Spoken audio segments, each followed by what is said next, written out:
I got into recovery from pornography addiction around 2019. I was first exposed to it at age 10, and it quickly became a problem for me. Now, I have other videos that I've made and that I actually will make in the future that dive deeper into my own story, but suffice to say that for the next 10 to 11 years, I tried everything, discipline and willpower related. I did the cold showers, I did the push-ups, I did journaling, I meditated, I prayed. I made rules about where I was allowed to bring my devices. I did angry promises in the mirror. I did psychedelics at one point, trying to cure this problem. I did everything I could think of with willpower in isolation in order to overcome this problem, to no avail. But when I got into recovery in 2019, I started to learn a radically different approach to solve this problem that actually began to heal it. And this was an approach that was built on connection, rather than an approach that was built on willpower and discipline. I learned some very important things. One of the most important, which will serve as a central through line through everything that I'm about to talk about in this video, is the importance of honesty. In fact, I would say the primacy of honesty, that there is nothing that is more important and more foundational to a successful recovery from any addiction than honesty. Now, when I got into recovery, my life started getting a lot better. My experience of recovery from this problem was one of progressive victory over time. Meaning when I first got into recovery, I made it about 80 days free, which was incredible. That was the longest I'd ever been free from pornography since I was 10 years old. And then I had a slip. And then it took me a little while to get back on my feet, and then 3 months turned into, or roughly 3 months turned into many more months. It was 6 months, and then I had a slip, and then it was a longer stretch of freedom. Again, maybe it was like a couple months, and then I had a slip. And then it all of a sudden was 9 months, and then I had a slip.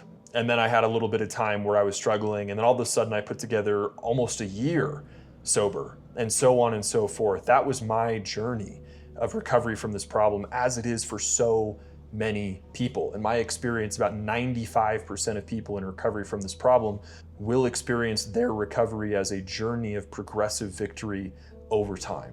Now, if I fast forward to the beginning of this story, my recovery was in a fantastic place, and I just turned around to make the decision to create the program that I now run called Orbital Recovery, which takes everything that I learned over 4.5 years to put it in one place, so nobody has to spend the time and money that I did to piece together a comprehensive solution to this problem. I started this program and my life took off. Things were going fantastic for me. I was building out a program, I was building a business, I was making content, I was investing in learning business skills like sales and marketing. I was coaching guys, which was incredibly satisfying to watch them break free and succeed. I was dating a great girl, I was working out, I was working full-time still as an aerospace engineer on the Artemis program, which, by the way, kind of cool thing, plug. The rocket that just launched, Artemis 2, the SLS, I worked on that specific rocket for about 5 years, so very, very cool to watch. I was experiencing a sense of meaning and purpose in my life that was utterly unique during that period. And it was one of the most powerful things that I'd ever experienced. I genuinely felt like I had wind in my sails. I was excited to wake up every single day, and I felt extremely passionate about what my life contained and the vision I had for where things were heading. I truly believe that one of the richest sources of meaning and purpose that we can find in our life is turning around and helping others. And I got that. But to keep up with the workload of working full-time and now running a business and a program and investing and learning all these skills and all this stuff that I was doing, I shifted over into a mode that I was telling myself would be temporary. I essentially just started running on energy drinks and stress. And in my mind, I was rationalizing that it will only be like this until I can get my business off the ground to enough of a place where it's more financially sustainable, and then I can dial back and switch off the caffeine and the stress. And things did actually go remarkably well for a time. I managed my stress really well, all things considered. And everything in my life over the next 7 months since I started this program just got better and better and better and better. However, after about that 6 to 7 month mark, my body was absolutely showing signs of accumulated stress. And then I traveled to Europe for the summer with a few of my really good friends. The beginning of this trip was amazing until I arrived in Norway in late June, early July of 2024. And I arrived under an unfortunate collision of circumstances. Carrying my bags, unfortunately, had seriously injured my back, and I felt like every time I breathed in or tried to pick something up, I was getting stabbed in the back. I had also arrived and then immediately come down extremely sick, and then I got a terrible night of sleep. I'm talking like maybe 3 to 4 hours. All of this was happening in a new location halfway around the planet, away from my familiar structures and routines, after I had been running on caffeine and stress for several months. It was a perfect storm of triggers. I had a slip with pornography that morning that maybe lasted 5 or 10 minutes in that kind of like half awake liminal state where I wasn't really totally aware of what I was doing or wasn't totally able to connect with the full consequences of what was now carrying itself out. I sat stunned afterward, now having come to my senses, no pun intended, utterly confounded about how this had occurred in my life after I had experienced such a long period of complete cessation of any urge or interest to view pornography whatsoever. I had felt so far away from pornography at that point. I didn't have any blockers on any of my devices, and when the thoughts of being interested in pornography appeared, they felt so foreign as to feel like I was actually experiencing thoughts that were not my own. And yet, here I was. What hit me the hardest in the wake of this was not that I had a 10-minute slip with pornography. In the grand scheme of things, with all the work that I've done in terms of transforming my relationship with it, that's not really that big of a deal. Like, it wasn't catastrophic in my life the way that it used to be. It was something that happened which I could quickly recover from, get back on the horse, and just keep going. However, now that I was in a position of leadership, that I was running a program where I was helping other guys to recover from this problem, a new kind of weight appeared. What hit me the hardest in the wake of that experience was a sense of failed responsibility, like I had betrayed the obligation that I had to the students that I was leading, and I would say even larger than that, a sense of betrayal of my own purpose. How could I have gone from feeling so on fire with this for so long to this? How could I, in the grand scheme of everything that I had committed myself to, stepping into a position of leadership where I'm helping other guys to recover from this problem, re-engage with the problem? That was something that hit me deeply. In the wake of it, my gut immediately told me to disclose everything to my students, to let them know that, hey guys, I had a recent slip with pornography and here's what I'm doing about it. However, something that I learned from my own recovery journey was that we do not disclose facts about our sexual addiction when it's active impulsively or recklessly. That is something which people do all the time, which leads to tremendous harm to people in their lives. We do so wisely after receiving wise counsel from people who have done disclosures before, and we plan what we're going to say rather than just trying to come up with it on the spot. So I practiced my principles. I got in touch with my sponsor in recovery and a few other trusted people, and the advice that I got overall was quite mixed. My own sponsor told me to disclose, to stay honest and to lead from the front. But other people that I deeply trust and respect advised against it, including a later conversation that I had with a great friend in recovery who's also a licensed sex addiction therapist. Now, their reasoning, and his reasoning in particular, was rooted in therapy ethics and recovery principles that are tried and true, that we do not make amends or disclose things when to do so would harm others. I was told and started to weave a story in my head that disclosing my slip with pornography would be making the coaching relationship that I had with my students about me and about my need for restoration of my own integrity, rather than about what my clients need. That I had no ethical right to relieve my own guilt by potentially damaging somebody else's hope that lasting freedom is possible, and that my recovery should be separated from the coaching work that I do in order that my clients and my students do not begin to feel responsible for my recovery. The advice I received was crystal clear. We only disclose what is helpful to those we are leading. We do not disclose what is helpful to us. And that the best pathway forward for me was to process what I was going through with my own recovery network and later bring it into my program as a lesson well after it had been integrated and passed through. What I did not realize and what I could not see at that very moment was that that was the precise time when I unknowingly stepped out of the necessary foundation of honesty that my own recovery was being supported by, and I stepped back into a nearly exact same version of that core belief that we started this video talking about, that created my addiction in the first place, and that I believe actually creates most or all addictions. And just as a quick reminder, that core belief is, if anyone saw the real me, no one would love me. That was the belief that had kept me hidden for so long, split, living this double life where the real me that needed healing was compartmentalized and kept away from the very connection that would heal him. In my own recovery journey, I annihilated that double life through radical honesty with safe and trusted people. I learned that I could be fully seen and fully loved. In fact, the most lovable version of me is the one that is most visible. I became a champion of authenticity, of honesty, and of self-compassion. That healing is what set me free and what started me on this path of working with others. But in these conversations that I had with these people about whether to disclose the truth of a personal failure from a position of leadership, and not just a minor mistake, but something central, like I had a slip with pornography as a porn addiction recovery coach, I was introduced to a perspective that taught me something different, that essentially said, as a leader, you have forfeited your right to full vulnerability and honesty. Your vulnerability, your truth, can now damage others.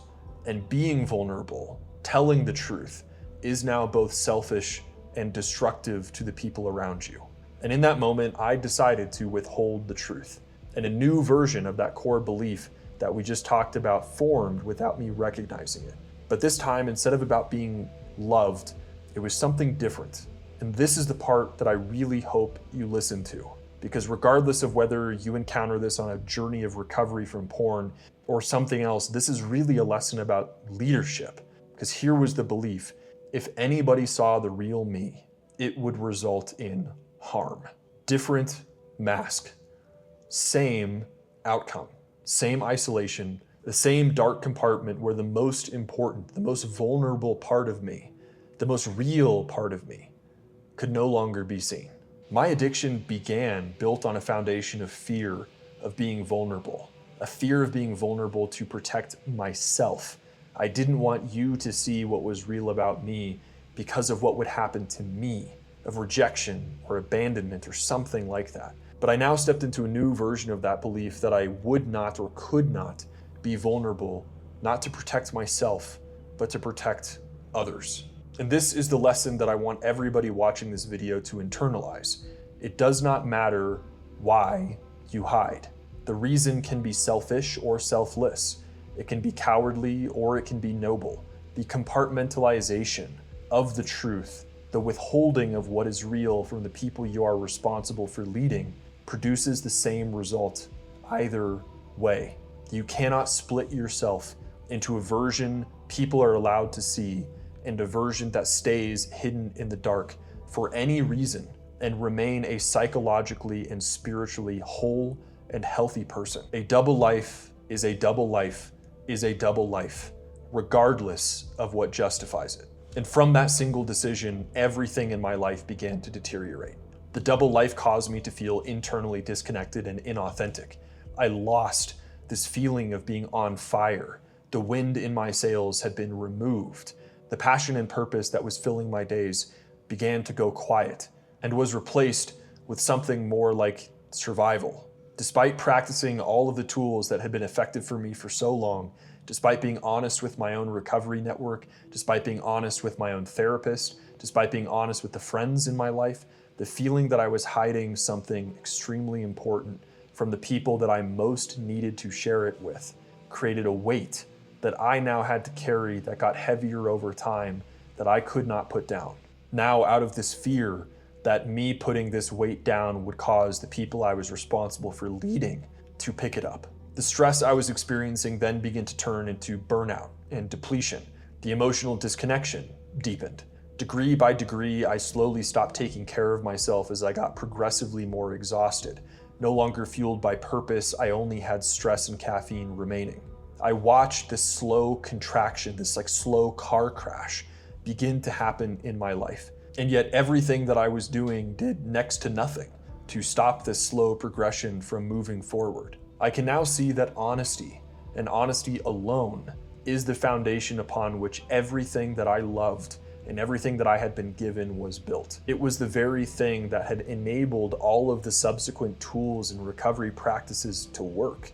But when I lost honesty and I resumed living a double life, at best, all of these tools and practices became a kind of performance, a way of trying to substitute for not doing what was clearly the most important thing for me to do, which is to restore my integrity by telling the truth.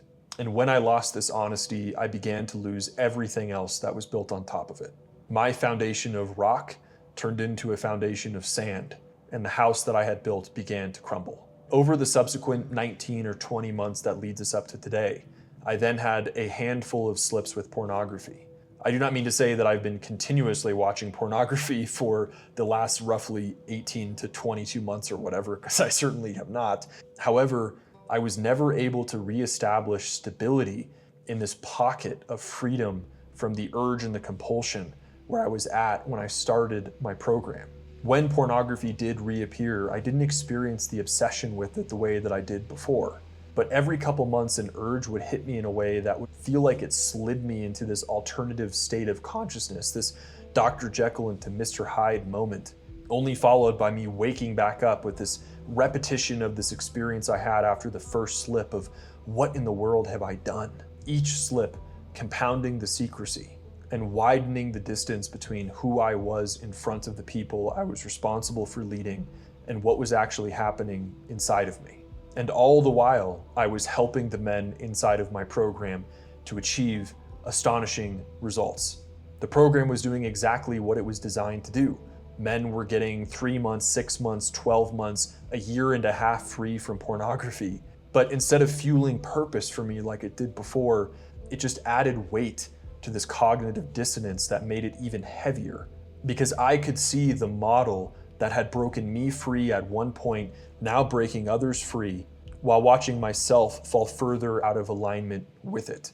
And at the time, in a rather mysterious way that I could not explain. One of these slips happened recently, a couple weeks ago, and it caused me to sit down and reckon deeply with what the hell was going on in my life.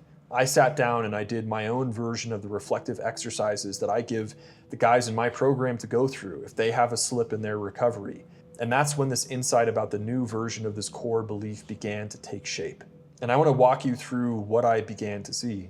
This belief was fully brought up to the surface after I was confronted by a business mentor that I invested in, somebody who deeply challenged me and went straight to the heart of the issue, telling me that the single most important thing for me to do was to step in front of people and be honest. Of course, it seems like the obvious thing talking about it in hindsight, but I had just spent the last 2 years believing that the truth that I had to tell people would be selfish and destructive and harmful, that I had a responsibility to figure this out in another way. But through this confrontation with this mentor, I could see that what was really driving me was this fear. I was fearful of being honest out of this delusional idea that what I was doing was protecting people. Not disclosing this to my clients was not protecting them. And this experience taught me something that I believe is among the most important lessons of not just my recovery journey, but my life. And one that I really want to share with every single one of you, because if you are serious about pursuing your own purpose, you will inevitably find yourself in a position of leadership and of increasing responsibility where other people are relying on you. And this same trap will be waiting for you. Now, I think on the surface, it's really easy to say, I would be honest. If I was a leader, like and something happened, I'd be the guy to step out and to just be totally honest or to do the right thing immediately. And I think if I can say something direct, that is naive. I promise you that as you step into leadership, you are going to get an experience of a challenge to your integrity that will also feel like revealing it will be a challenge to your leadership. And that will cause a problem. It will not be an easy thing to walk through or to solve. But my hope is that by listening to my story, when this moment does come in your life, when you make a mistake and you have to deliberate in your mind about what to do, you remember this. While I respect the therapeutic and ethical guidelines that my friend gave me, I am not a therapist. And that's not why people chose to follow me as a leader. People choose to follow me because of my story, because of who I am. My program is me. It's my experience of how I broke free from this problem that is so plaguing our society. People come to me because of my story. And that's what makes what I do so different from something like therapy. Not to bash therapy because I think it has surgical purposes, but the reason why people come to work with me is because they get to step into a container of men who are recovering from this problem, where they can be radically honest and receive accountability in one of the most challenging parts of their life. People come to me to overcome a shared struggle together. Not disclosing the truth to the people that I was responsible for did not protect them. It just destroyed me, which in turn actually harms them. What I was essentially acting out in this process was I was harming myself in the name of serving others. And that is not leadership. If I stop telling the story of who I am, if I stop communicating the truth, if I stop showing that I am still a person who, even after all of the progress that I have made in my own life that is real and worth sharing with others, is still on a journey of growing and healing and changing and making mistakes and learning myself, then I lose everything that gave me the right to step up as a leader in the first place. What I have learned painfully through this season of life is that the model of leadership that I was given was flawed. It did not work. As is said in the Gospels, good trees do not bear bad fruit, and bad trees do not bear good fruit. This model of leadership demanded secrecy in the name of service, and that is the opposite of what I believe true leadership is. What I needed to learn and what I am now committed to practicing in my life is a different model of leadership that demands a much deeper posture towards actual service to others, rather than just the appearance or the idea of it. One that looks like leadership from a position of radical transparency and honesty. One where I bring people fully into who I am as a whole person, rather than keeping the truth of who I am detached while I curate it behind a wall. The loss of your integrity when you're not a leader is one thing. The loss of your integrity while you're in a position of leadership will crush you, as it did me. It will spiritually suffocate you in a way that losing your integrity before you had responsibility just did not do. Integrity is something that is at the foundation of leadership. It is a structure. It is not just a principle. It is weight bearing. And what I now have come to believe so strongly is that there can be no stable, healthy, or authentic recovery. And I'd go further and to say that there can be no healthy, stable, authentic life or leadership as long as a double life exists anywhere, for any reason, under any justification. The moment you split yourself into a version people see and a version that you hide, you have compromised the structural integrity of everything that you're building and the leader that you are trying to be, and you will have the leadership that you were once given slowly taken from you. Wherever you are hiding a piece of yourself from the people who need to see it, that is where the erosion is happening in your life. That is where you are trying to build on a foundation of sand. Now, I'm telling you all of this for two reasons. One is that I refuse to be somebody who teaches one thing and lives another. I will not teach what I do not practice, and I cannot transmit what I do not have. My story and my mission, who I am and how I communicate to everybody in my life, will be one and the same. I believe that my purpose in life, I believe that your purpose in life and the truth that is within you are one and the same. They are intertwined, they are not separable.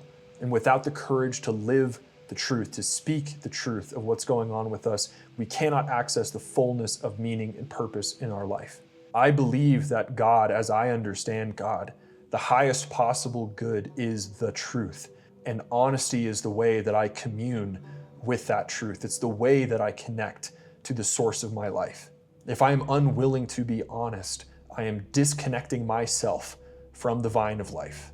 And I am doing a disservice to everybody who is looking to me, who relies on me, or who is interacting with me in any way, shape, or form. Honesty is service, not secrecy.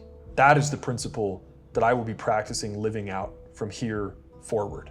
And it is a principle that I would leave with you to consider practicing living your life by as well, after seeing the consequences that not living by it have caused in my life. The second reason is that I want to tell you that my slips in my recovery are not evidence that lasting freedom from this problem is not possible.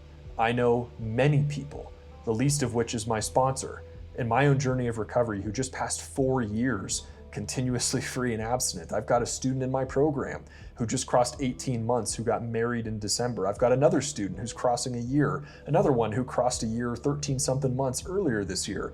There is freedom from this problem. And my handful of slips over the last several months are not evidence that that freedom is not possible. They reinforce a principle, which I believe and I teach as the foundation of everything that I do, which is that recovery or success in life even, physical, emotional, spiritual fitness are not things which once earned are kept forever.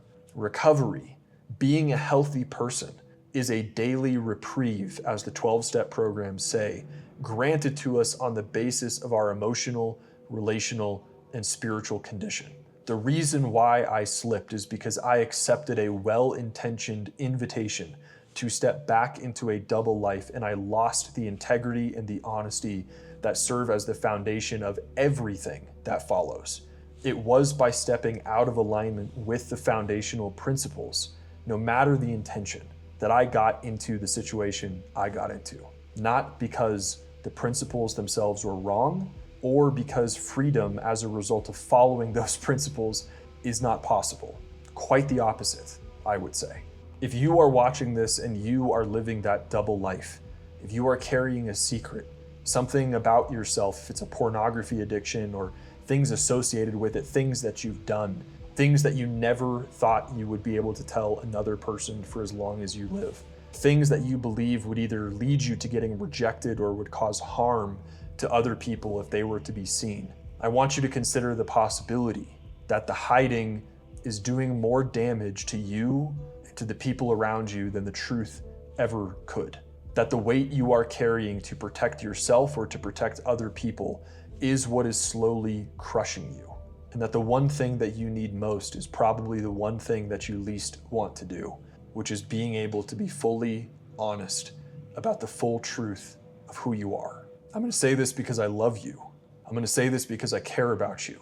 There is no freedom from this addiction as long as the double life that causes it remains in play.